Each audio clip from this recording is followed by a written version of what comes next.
नमस्कार दोस्तों, आओ सीखिए आज के जन्म में आप सभी का स्वागत है।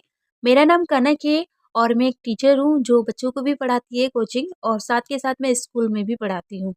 तो आजकल मैंने देखा है कि बच्चों को इंग्लिश रीडिंग में काफ़ी प्रॉब्लम आती है। जो भी बड़ी-बड़ी स्पेलिंग होती है उसको हम नहीं सीख पाते हैं। तो आज मैं आपको कुछ रीडिंग की टिप्स दूँगी कि रीडिंग करने में क्या-क्या रूल्स को आपको समझना चाहिए कि आप गलत पढ़ते हैं तो उसको सही कैसे पढ़ें। तो चलिए स्टार्ट करते हैं। साथ में थोड़ा टेंस की भी नॉलेज दूंगी कि अगर आप कोई भी लाइन को समझना चाहते हैं तो आप किस तरीके से समझ सकते हैं। आज हम बात करेंगे टेकिंग टेकिंग अबाउट करियर्स, यानी कि आपके करियर के बारे में आप किसी से बातचीत कैसे करते हैं। तो यहाँ पर जो हमारा मतलब जो भी दो लोगों के बीच में बातचीत हो रही है, नीरज और जो भी है हमारे कौशिक जी। तो यहाँ पर चलिए बात करते हैं और इसे पढ़ के देखते हैं कि आप कहाँ मिस्टेक करते हैं। Neeraj, good evening uncle. तो ये बहुत इजी था, आप इसे पढ़ सकते थे। यहाँ पर देखिए अक्सर हम अंकल लिखते हैं तो हम ए लिख देते हैं क्योंकि हमें लगता है कि आ के लिए ए लिखा जाता है। लेकिन जैसे कि मैंने आपको सिखा रखा है कि जो स्पेलिंग होती है ना उसमें हम कभी भी ए नहीं लिखते हैं। ए हमेशा हिंदी नामों में लिखा जाता है। तो ये जो अंकल हम बोलते हैं ये हम इंग्लिश में बोलते हैं। तो अगर कभी भी इंग्लिश में आ आएगा तो आपको यू लिखना होगा। तो जैसे उसके बाद अंकी बिंदी के लिए न, का के लिए सी और लास्ट में जब भी ला आता है तो ई एल या एल ई लिखा जाता है। दोनों में से कोई भी आप लिख सकते हैं। यहाँ पर आप देख रहे हैं एल ई। तो इसीलिए अंकल इस तरीके से लिखा जाता है। अगर आपको भी अंकल लिखने में गलती होती थी तो अब नहीं होगी क्योंकि आपको पता चल गया कि ऐसा क्यों है। उसके बाद जैसे कि आप यहाँ पर देख रहे हैं इसे क्या पढ़ते हैं, प्रो। इसको हम प्रो बोलते हैं, प्रो कौशिक। प्रो फैल यानी कि हम लेकिन इसे प्रो ही बोलेंगे। Good evening Neeraj, how are you. How are you are हमेशा याद रखिएगा कि जैसे आप नॉर्मल बातचीत करते हैं ना, आप कैसे हैं, आपने क्या किया वगैरह वगैरह। तो हम यहाँ पर आर यानी कि तुम कैसे हो या आप कैसे हो, जैसे भी हम बोलते हैं हमारी बोलचाल से पता चलता है। और क्योंकि यहाँ पर क्वेश्चन मार्क लग रहा है तो ज़रूर हमें कोई क्वेश्चन ही पूछ रहे होंगे। तो हाउ यानी कि कैसे, आर यानी कि जैसे है, और यू यानी कि तुम कैसे हो। हम यहाँ पर हो लिखेंगे क्योंकि ये प्लूरल की बात हो रही है तो तुम के साथ तो हो ही आएगा, हे तो आ नहीं सकता है। तो हाउ आर यू, तुम कैसे हो। यहाँ पर देखिए हाउ अगर आपको लिखना है तो कैसे पता चलेगा कि हाउ के लिए आपको एच ओ डब्ल्यू ही लिखना है। तो देखिए हमेशा हा के लिए तो हम एच लिखते हैं, लेकिन कभी भी आओ की आवाज आती है तो आओ के लिए ओ डब्ल्यू लिखा जाता है, इसीलिए हम हाउ के लिए एच ओ डब्ल्यू लिखते हैं। ठीक है। उसके बाद इन्होंने क्या बोला है, good evening Neeraj how are you. यहाँ पर देखिए हिंदी में भी लिखा है। अगर आपको वो रीडिंग में प्रॉब्लम होती है तो आप चेक भी कर सकते हैं कि आपने सही पढ़ा है या गलत पढ़ा है। नीरज, फाइन, यानी कि फाइन का मतलब होता है ठीक। थैंक यू, धन्यवाद। अब यहाँ पर देखिए थैनक, तो था के लिए हमेशा टी एच लिखा जाता है, कभी भी डी नहीं लिखते हैं। ये चीज़ याद रखिएगा। अंकल में देखिए फिर से वही किस तरीके से लिखना है। आई नीड, नीड बहुत सिंपल है क्योंकि बड़ी ई के लिए हमेशा डबल ई लिखा जाता है। तो इसलिए अगर आपको कोई बोल रहा है आई नीड लिखिए तो आपको लिखने में दिक्कत नहीं होनी चाहिए। योर, इसमें देखिए ओ के लिए ओ यू कब लिखते हैं, तो देखिए कभी भी और की आवाज आए ना, और की, तो ओ यू आर लिखिएगा। अगर सिर्फ अकेला और लिखना है तो ओ आर लिखते हैं, लेकिन अगर किसी के साथ लिखना है तो ओ यू आर लिखेंगे, यानी कि और, यानी कि योर। इसको क्या पढ़ते हैं, योर। आप यहाँ पर चेक भी कर सकते हैं, यहाँ लिखा होगा ये रहा, तो इसको योर पढ़ा जाता है। इसको क्या पढ़ेंगे, देखिए बहुत सिंपल है। पढ़ने के लिए चीज़ों को समझना जरूरी है। ए को हमेशा ए पढ़िए क्योंकि सबसे ज्यादा ए को ए ही पढ़ा जाता है। एड, एड, उसके बाद डब्ल्यू सॉरी वी को हम वा पढ़ेंगे और आई को आपको पता ही है आई पढ़ा जाता है अगर एक लेटर छोड़ के ई होता है। और लास्ट वाले सी को सा पढ़ेंगे क्योंकि लास्ट में सी को नहीं पढ़ा जाता। तो एडवाइस, एडवाइस यानी कि सलाह देना। तो uncle I need your advice, वो क्या कह रहा है कि मुझे तुम्हारी सलाह की जरूरत है। ठीक है। उसके बाद think very important, think very important. ठीक है। तो यहाँ पर आप देख रहे हैं इम्पोर्टेंट में देखिए इम्पोर्टेंट बहुत सिंपल है। अगर आपको इम्पोर्टेंट लिखना है तो पहले इम लिखिए। हमेशा अगर आपको ई लिखना है शुरू में तो हमेशा आई लिखिएगा, ई मत लिखिएगा। ई के लिए हमेशा आई लिखा जाता है। कैसे पता चलेगा? जब भी जल्दी से ई लिखा जाएगा तो हमेशा आई लिखेंगे। तो इम, उसके बाद पो, र, टेंट, बहुत सिंपल है, कुछ भी नहीं है। बल्कि ना हम इस वर्ड मीनिंग में गलतियाँ करते हैं। अब गलती क्यों करते हैं मैं बताती हूँ। जब भी आप कोई भी वर्ड मीनिंग लिखते हैं ना, तो उसको सही से सुनते नहीं है। आपको किसी ने बोला इम्पोर्टेंट, आपको जितना समझ में आया आपने लिख दिया। क्या आपने कभी साउंड को सुनने की कोशिश करी है कि उसने पहले क्या बोला फिर क्या बोला? तो अगर हम साउंड को सुन के लिखेंगे तो गलतियाँ कम होगी। Kaushik, yes Neeraj, what is it? तो इसको क्या पढ़ते हैं? वॉट भी पढ़ सकते हैं और व्हाट भी पढ़ सकते हैं। तो यहाँ पर देखिए वॉट पढ़ा गया है, इसीलिए आप इसे वॉट और व्हाट दोनों ही पढ़ सकते हैं। इसको इजी पढ़ते हैं, जैसे नॉर्मली आपको पता भी। इसका मतलब होता है, व्हाट का मतलब क्या होता है? क्या। और इट का मतलब क्या होता है? बताइए क्या होता है? जल्दी जल्दी, आप में से किसी को पता है? देखिए, कहो क्या बातें। तो मतलब क्या बोल रहा है कि कहो क्या बातें। तो इट इज का मतलब जैसे कि कोई बात के लिए भी कहा जाता है। जैसे हमने कहा कि व्हाट इज क्या, और कहो क्या बात के लिए इट इज लिख सकते हैं। उसके बाद जैसे यू नो, यहाँ पर देखिए जो आपने नो पढ़ा है, यानी कि KNOW, तो कभी भी KN साथ में होता है तो के को हम साइलेंट रखते हैं। क्या रखते हैं? के को साइलेंट रखते हैं। ये मैं आपको बहुत बार सिखा चुकी हूँ और आपको शायद पता भी होगा। तो ये अगर आपको नहीं पता है तो याद रखिएगा कि KN साथ में होता है तो के को नहीं पढ़ते हैं, और OW को ओ पढ़ते हैं। तो ये क्या हो गया? NOW, यानी कि नो। यू नो, नो का मतलब होता है जानना। तुम जानते हो, ठीक है अंकल। या फिर आप ऐसे भी बोल सकते हैं, पता के लिए भी बोलते हैं, अंकल आपको पता है। इसके लिए भी आप बोल सकते हैं यू नो अंकल, यानी कि जानना पता होना दोनों एक ही तरीके से माना जाता है। ठीक है, तो आप दोनों तरीके से बोल सकते हैं।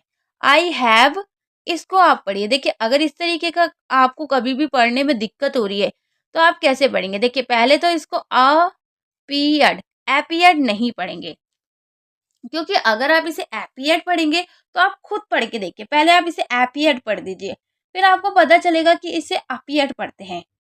क्यों? क्योंकि देखिए जब आप कोई भी चीज़ पढ़ते हैं ना, तो आप यहाँ पर देखिए, यहाँ पर लिखा भी है, तो उसको गलत या सही आपको खुद समझ में आ जाता है। और अगर कभी भी याद रखिएगा, ए को शुरू में कोई बड़ी वर्ड मीनिंग में अगर ए होता है तो ज़्यादातर देखा गया है कि ए को आ ही पढ़ते हैं, अगर वो बड़ी वर्ड मीनिंग में। ये आप देख रहे हैं बड़ी वर्ड मीनिंग में, तो उसके बाद EAR को ईयर पढ़ा जाता है। तो पापे की मतलब पी, और ED को डा पढ़ते हैं। अगर आपको नहीं समझ में आ रहा कि ED को क्या पढ़ना है तो आप नॉर्मली ED को डा पढ़ दीजिए। क्या पढ़ना है? डा पढ़ना है, क्योंकि बहुत ही सिंपल होता है। अगर नहीं है तो ये पढ़ दीजिए, अपीयर्ड। आई हैव अपीयर्ड, यहाँ पर देखिए आई हैव अपीयर्ड। ठीक है, तो अगर आपने इसे गलत पढ़ा है तो कोई बात नहीं। उसके बाद इन द, इसको पढ़िए, क्या पढ़ेंगे आप? ट्वेल्थ, तो क्या बोलते हैं? 12। वैसे तो हम 12th बोल देते हैं, लेकिन आप इसको पूरा पढ़े तो इस तरीके से। उसके बाद क्लास एग्जामिनेशन, तो इसको कभी भी EX होता है तो इसको क्या पढ़ते हैं बताइए? अगर कहीं पर भी देखें एग्जामिनेशन और एग्जामिनेशन दोनों ही पढ़ सकते हैं, तो इसको क्या पढ़ते हैं? गज पढ़ते हैं। ये 3-4 वर्ड मीनिंग ऐसे है, एग्जाम, एग्जामिनेशन। तो इसको आप एग्जामिनेशन और एग्जामिनेशन दोनों पढ़ सकते हैं, और ये 3-4 में ही हम इसे एक्स को गज पढ़ते हैं। तो examination, this year my result, ये बहुत देखिए रिजल्ट, बीच में अक्सर एस को ज पढ़ा जाता है, आपने देखा भी होगा। अब ऐसे कैसे पता चलेगा कि कब जा पढ़ना है कब सा पढ़ना है? तो ज़्यादातर बीच में एस को जा ही पढ़िए, मेरी तो यही एडवाइस है, क्योंकि शुरू में ही एस को जा पढ़ा जाता है जहाँ तक मैंने देखा है। क्योंकि अगर आप सा पढ़ भी देते हैं ना तो आपकी ज़्यादा गलती होगी अगर आप इसे सा पढ़ते हैं बीच में, तो इसलिए आप इसे जा ही पढ़ें। तो रिजल्ट इज, इसको पढ़िए। क्या पढ़ेंगे आप? पढ़िए, मैं चाहती हूँ कि आप एक बार खुद से पढ़ के देखें, उसके बाद आपको पता चलेगा। तो एक्स, वैसे EX को एक्स ही पढ़ते हैं, लेकिन 2-3 वर्ड मीनिंग को छोड़ के, जैसे एग्जाम, एग्जामिनेशन, एग्जाम, इस तरीके के 2 वर्ड मीनिंग को लगा लीजिए। एग्जाम्पल, ये 3 होती है। इनको छोड़ के बाकी सभी में एक्स पढ़ते हैं। एक्स पे पढ़िए, एक्सपेक्टेड, एक्सपेक्टेड, एक्सपेक्टेड। देखिए कभी भी टी के बाद अगर ईडी आता है तो हम इसको ईड पढ़ते हैं, इसलिए क्या पढ़े, एक्सपेक्टेड। और डी के बाद भी ईडी आता है तब भी हम इसे ईड पढ़ते हैं। तो ये चीज़ें देखिए इतनी आसानी से नहीं आएगी, लेकिन आप अगर चाहते हैं, आपको पता है कि सारे रूल्स क्या हैं, अगर आप हमारी कोचिंग ज्वाइन कर रखी है आपने, या फिर अगर आप मान लीजिए हमारे यूट्यूब से ही जुड़े हुए हैं, उसमें काफ़ी वीडियो देख देख के आप रूल सीख चुके हैं, तो आप इसको रीडिंग्स की क्लास को देख के अपनी प्रैक्टिस कर सकते हैं। अगर आपने कोचिंग करना है तो आप हमारे इस नंबर पे कॉल या मैसेज करके क्लास ज्वाइन कर सकते हैं, जिसमें हम आपको सारे रूल सिखाएंगे, जिसमें पढ़ना और लिखना दोनों सिखाया जाता है। और दोनों की कोई 2 बार फीस नहीं ली जाती, एक ही फीस में आपको पढ़ना लिखना दोनों सिखाया जाएगा। पूरे 1 साल तक एक ही बार आपको फीस देनी है, बार-बार फीस नहीं देनी है। उसके बाद इसको क्या पढ़ते हैं, नेक्स्ट। तो एक्स को क्या पढ़ते हैं, कश पढ़ते हैं। तो इसमें हम क्या पढ़े, नेक्स्ट, नेक्स्ट। थोड़ा जल्दी बोलना होता है, धीरे नहीं बोलते हैं। मंथ, इसको क्या पढ़ते हैं, देखिए उसे कुल्ड नहीं पढ़ेंगे, इसको कुड पढ़ते हैं, क्योंकि एल आपका साइलेंट होता है। तो ये क्या होता है, कुड। क्या होता है ये, कुड। आप यहाँ पर देख भी सकते हैं, कहीं लिखा होगा, हाँ। Next month could you please advise, advise me on what. इसको क्या पढ़ेंगे, कैरियर या फिर करियर।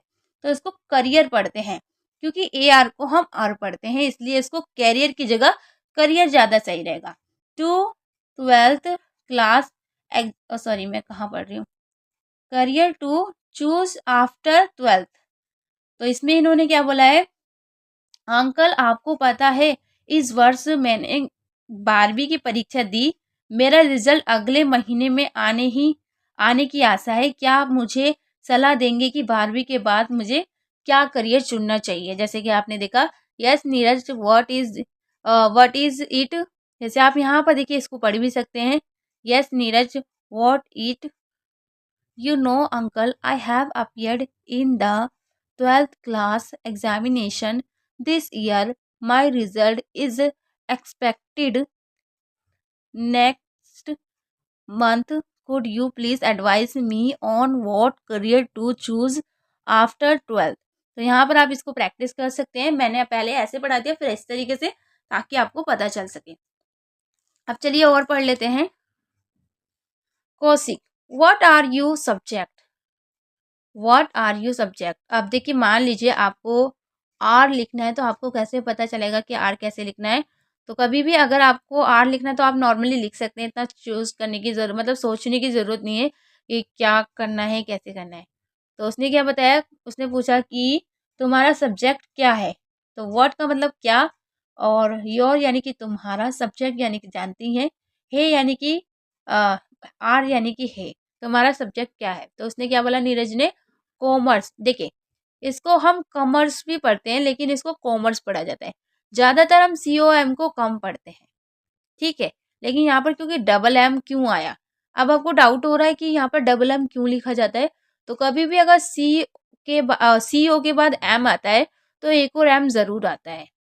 अब इसका मैं कुछ बताऊंगी, लेकिन उसमें एक कंडीशन होती है कि अगर सी ओ एम के बाद दोबारा से वोबल्स आ रहा है, तो बीच में डबल एम आएगा। तो ये आपको थोड़ा समझना पड़ेगा, इतना थोड़ा डाउट है, तो अभी मैं बाद में समझा दूंगी। How have you done your paper, how have you done your papers, यानी कि तुम्हारे पेपर कैसे हुए हैं। उन्होंने पूछा कि तुम्हारे पेपर कैसे हुए। हाउ यानी कि कैसे, हैव यू। अब देखिए जब हम यहाँ पर देख रहे हैं, वो चलिए मैं टेंस का बाद में बता दूंगी, पहले मैं आपको थोड़ा रीडिंग का समझाती रहती हूँ। अभी मैं कल रीडिंग की क्लास भी से आपको कराऊंगी, सॉरी रीडिंग की नहीं, स्पोकन की, जिसमें मैं आपको एक बहुत आसान तरीका बताऊंगी स्पोकन को किस तरीके से आप आसान तरीके से, आपको क्या सीखना चाहिए, जिसमें आपको टेंस की भी ज़रूरत नहीं पड़ेगी इंग्लिश के लिए। Neeraj, not very well uncle. तो वेरी वेल जैसे कि ठीक बोलते हैं एक तरीके से, अच्छा या ठीक। तो क्योंकि इसने नोट लगा दिया तो मतलब बहुत अच्छा नहीं हुआ। हाँ, तो उसके बाद यहाँ से स्टार्ट करते हैं। नॉट वेरी वेल तक मैंने आपको बता दिया था, अब हम यहाँ से कर लेते हैं। आई सी, आई सी। जब भी डबल ई आता है तो उसको थोड़ा लॉन्ग बोलते हैं, आई सी ऐसे नहीं बोलना। कि यहाँ तक हमने कर लिया, अब यहाँ से ही करते हैं, I see what about starting. देखिए, हमेशा ए आर को आर पढ़ा जाता है बीच में, जैसे स्टार्टिंग, स्टार्टिंग, सम, कभी भी एस ओ एम ई होगा तो हम इसे सम पढ़ेंगे। लास्ट वाले ई तो साइलेंट होते हैं, लेकिन इसको पूरे को याद रखिएगा कि इसको क्या पढ़ते हैं, सम पढ़ते हैं, जैसे आप यहाँ पे देख रहे हैं। देखिए, जैसे कि वी यू एस, तो हम इसे बजनिस नहीं पढ़ेंगे, बिजनिस पढ़ेंगे, क्योंकि वैसे तो यू को हम साइलेंट रखते हैं, लेकिन ये एकलौती ऐसी वर्ड मीनिंग है जिसमें यू को हम ई की मात्रा पढ़ते हैं, लेकिन ये सभी के लिए नहीं है, ये सिर्फ इसी के लिए है, ठीक है। तो एक मिनट, थोड़ा ब्रल आ रहा है। स्टार्टिंग, देखिए यहाँ पर ए आर को हमेशा आर पढ़ा जाता है, यानी कि यहाँ पर भी आप देख रहे हैं आर का डंडा है, तो स्टार और आर जो हमारा होता है ना, हमेशा उसको जल्दी बोला जाता है स्टार्टिंग। सम, कभी भी ऐसे आम ही होगा तो आप हमेशा इसे सम ही पढ़ेंगे, सॉम नहीं पढ़ेंगे। उसके बाद जैसे आप यहाँ पर देख रहे हैं, ये थोड़ा सा आपको अजीब सा लगेगा, ये अरे ये कैसे पढ़ा जा रहा है। तो कभी भी बिजनेस में यू को हम ई की मात्रा पढ़ते हैं, तो बिजनेस, इसे बिजनेस की जगह बिजनेस पढ़ेंगे। मैंने भी जानबूझ के ऐसे पढ़ा, क्योंकि हिंदी में तो हम ऐसे पढ़ देते हैं, लेकिन इंग्लिश में हम इसे बिजनेस बोलते हैं, बिजनेस। तो बिजनेस थोड़ा हमें अच्छा लगता है क्योंकि हम सुनते हैं, लेकिन रियलिटी यही है, ठीक है। हैव यू गिवन, इसको क्या पढ़ते हैं, गिविन नहीं पढ़ते, इसे गिवन पढ़ते हैं। तो अगर आप भी इसे गिविन पढ़ते थे तो रॉन्ग है, क्योंकि E N silent, I mean अगर कहीं पर भी लास्ट में ई एन होता है तो हमारा जो ई होता है वो, गिवन में क्या होता है कि ई एन साइलेंट होता है। उसके बाद ये तो सिंपल था, और मैंने ये भी बता दिया कि जी एच हमेशा साइलेंट होता है, कहीं पर भी अगर जी एच होगा तो आपको जी एच को नहीं पढ़ना है, बस इतना याद रखिए। आई डोंट, इसको क्या पढ़ते हैं, डू नॉट को हम डोंट पढ़ते हैं, क्योंकि ये शॉर्ट फॉर्म में लिखा जाता है, डू नॉट, इसमें से ओ हट जाता है। तो जब भी हम इसे शॉर्ट फॉर्म बनाते हैं तो जो बीच का ओ होता है ना, वोवल्स, वो हटा दिया जाता है। तो I don't think I have an, अभी देखिए आप इसे क्या पढ़ते हैं, हमेशा वैसे तो एप्टीट्यूड नहीं पढ़ेंगे हम इसे, बताइए क्या पढ़ेंगे इसे, एप्टीट्यूड, क्योंकि वैसे तो हम ए को ज़्यादातर आ पढ़ते हैं, लेकिन अगर कहीं पर भी तो इसे हम एप्टीट्यूड पढ़ेंगे। लेकिन अगर आप एप्टीट्यूड की जगह एप्टीट्यूड भी पढ़ देंगे तो इतना गलत नहीं माना जाएगा, क्योंकि हम दोनों तरीके से पढ़ सकते हैं। तो एप्टीट्यूड, क्योंकि यू के बाद अगर एक लेटर छोड़ के ई होता है तो यू को यू पढ़ा जाता है। फॉर डैट, देखिए इसको मैंने कल भी बताया था, ये आपको किस तरीके से पढ़ा जाता है, शॉर्ट फॉर्म लिखी होती है, तो हम क्या करते हैं, इसको पढ़ ही नहीं पाते हैं, क्योंकि हमें पता ही नहीं होता कि इसका मतलब क्या है। तो इसको हम क्या पढ़ेंगे, आइल। उसके बाद इसको क्या पढ़ेंगे, प्रीफर, क्योंकि ई के बाद एक लेटर छोड़ के ई होता है, तो ई को ई पढ़ते हैं, तो प्रीफर, और ई आर को लास्ट में आर पढ़ते हैं, तो ये क्या हो गया, prefer. Doing some good job, इसको देखिए, इसको क्या पढ़ेंगे, औरी, क्योंकि आई ई को ई की मात्रा पढ़ते हैं, तो औरी एंड, देखिए इसको क्या पढ़ेंगे, आई, अभी हम क्या कर रहे हैं, आई ई को नहीं पढ़ रहे, हम इसको पढ़ रहे हैं, तो ओरिएंटेड, क्योंकि टी के बाद ईडी आता है, तो ईडी को इट पढ़ते हैं, तो ओरिएंटेड। और इसको क्या पढ़ते हैं, कोर्स।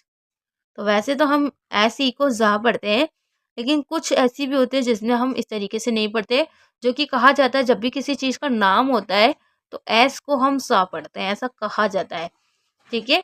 तो आप इसे पढ़ सकते हैं, I don't think I have an aptitude for that.